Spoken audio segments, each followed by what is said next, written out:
چینی کے بحران نے ایک مرتبہ پھر سر اٹھا لیا ہے۔ ملک میں چینی کے بحران کی وجہ سے 42 بااثر سیاسی خاندانوں، بزنس مینوں اور بڑے ٹائکونز اور شوگر مافیا کے ریکٹ نے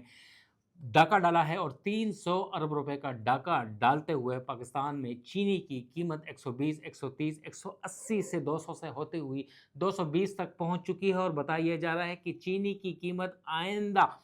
1-2 ماہ تک تقریباً 250، 260، 270 تک پہنچ چکی ہے، اور گزشتہ سال پاکستان میں 76 لاکھ ٹن چینی پیدا ہوئی تھی، اور اب اتنی سرپلس تھی کہ چینی کی قیمت 110 سے نہ بڑھتی ہے، 220 تک نہ پہنچتی، مگر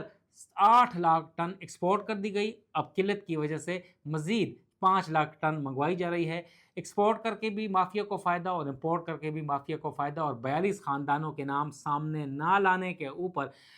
پبلک اکاؤنٹ کمیٹی کے چیئرمین آڈیٹر جنرل کے اوپر برہم ہو گئے ہیں، اور انہوں نے تمام تر تفصیلات مانگ لی ہے، اور جو بھی بزنس مین ہیں، شوگر مل مافیا ہے، ان کے 42 کے نام اگلی سماعت کے اوپر اگلی میٹنگ میں مانگ لی ہیں کہ ان کا محاسبہ کیا جائے، جو پاکستان کے عوام کے اوپر کھربوں روپے کا ڈاکہ ڈال رہے ہیں۔